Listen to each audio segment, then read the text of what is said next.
The reason you clicked on this video is that you are really smart.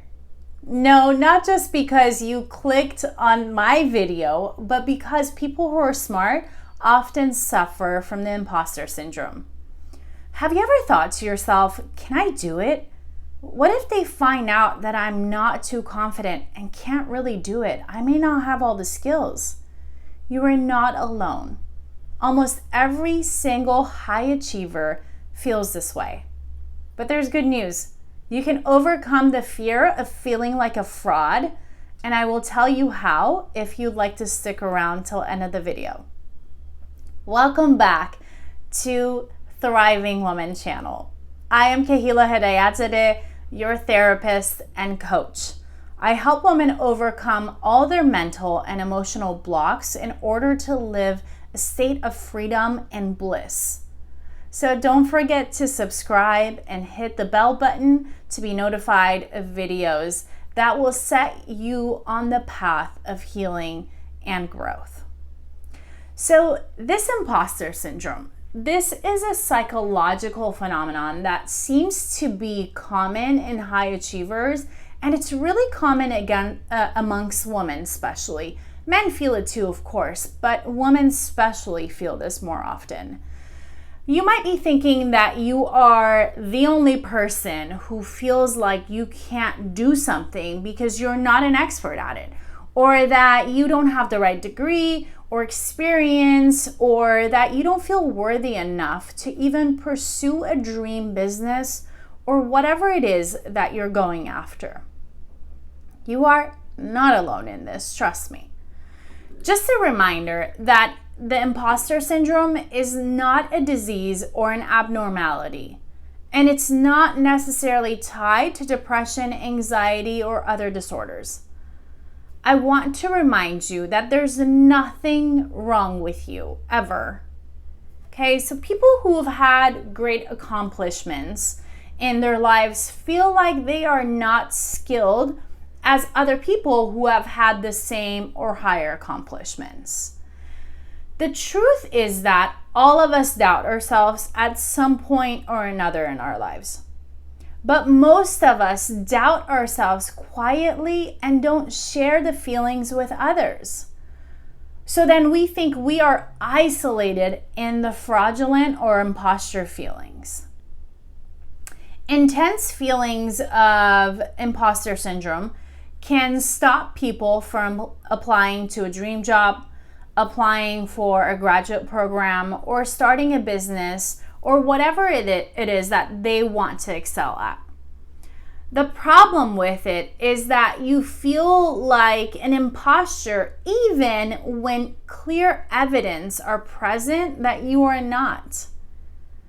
Honestly, even the most famous and influential people in the world have felt like they are frauds. For example, Maya Angelou, who wrote 11 books, felt like she hadn't actually earned her accomplishments. Mind-blowing, right? Because that woman is a legend. So here's some of the most common coping and protecting strategies that people use when they feel the lack of confidence in imposter syndrome. They're perfectionists. They overcommit themselves and say that they're too busy to commit to their own dreams. They hold back and just simply freeze. They procrastinate. They don't finish the work that they started. And worst of all, they self-sabotage.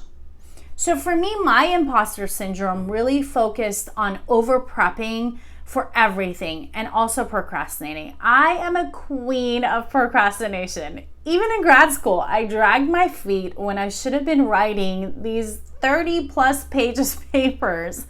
I would drag it out as long as I could. Really bad decision. Don't do it. And then later, it showed up for me when I chose to create my own practice and my own business. I am a traditionally trained therapist, which means social media and putting myself out there for the world was not something that's really encouraged in my field. However, being the rebel that I am, I decided to start my own path and change the traditional practice of therapy and combine it with coaching and take it online so I could help the world. My entire goal is to change the world for the women around our globe. So my imposter syndrome kicked in because the unfamiliar world of social media, it felt like it took over almost my abilities and skills as a therapist. And I would freeze because I wouldn't know how to provide great information online. Like, how do you do that? I had to personally recognize that it was nothing but my fears screaming at me. Because I had the same natural fears when I was in grad school to become a therapist, thinking, what if I don't know how to help people? And obviously I overcame those fears already, but I had to recognize and get rid of those fears. It's a slow and impactful process of gaining confidence in yourself, in your skills, in your abilities, but it's so worth it. I want you to remember that everyone has internal struggle. Okay, so a quick background of where imposter syndrome may come from. The most significant reason is if you were raised by humans, you can experience imposter syndrome. You were told that, or you actually perceived it yourself, that you must be perfect and mistakes are bad. You were overpraised for every little feat, and since that was how your state of confidence was built, you think to yourself, what if I don't live up to their expectations? Will they still like me? Or an opposite of that, people who had low expectations of you, if you were told that you're not good at math or that you're not bright enough, unconsciously you will do everything to prove them right, saying that people like you don't succeed.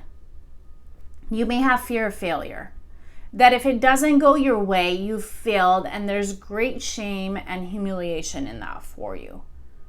Or you actually may have fear of success. You're worried that if you do succeed, if you do become the first millionaire in your family, or if you do step out of your comfort zone, people won't like you anymore because you've surpassed their expectations of you. Look, it's time to get real here. It's time to ask yourself, how bad do you want it? Why do you want it? What would happen if you never changed and continue to live in the fear of imposter syndrome? What opportunities and life experiences would you miss out on? Okay, remember, confidence is a state of mind and it can be learned. The key is that you must focus and be determined to follow through on the ideas and the skills you've learned and are still learning. I want to provide you some of those skills now. So to start working on overcoming the imposter syndrome, you'll need to start a new daily practice until you build the confidence you need. And go back to it again if you need to. There's no shame in repeating a skill again. And honestly, sometimes it's necessary. So number one, accept that you had something to do with your success so far. It wasn't luck. Okay, so write down your key achievements in the last 5 years. Number two, remind yourself of the positive things people have said about you. You can especially look at this when self-doubt appears. Number three, focus on the value you provide, not perfection. Meaning give your best, not be your best. Number four, stop comparing yourself to other people. Lots of people feel like you. They just don't talk about it. As a matter of fact, something you can do to change that is start talking to others about how you feel. Trust me, we have all felt it in some shape or form in our lives. Okay, let me know if this was helpful. Don't forget to subscribe and share and like so other people can benefit from this video. Leave comments and let me know what would be helpful for you to talk about in the upcoming videos. And as always, don't forget to be kind to yourself and others. Much love.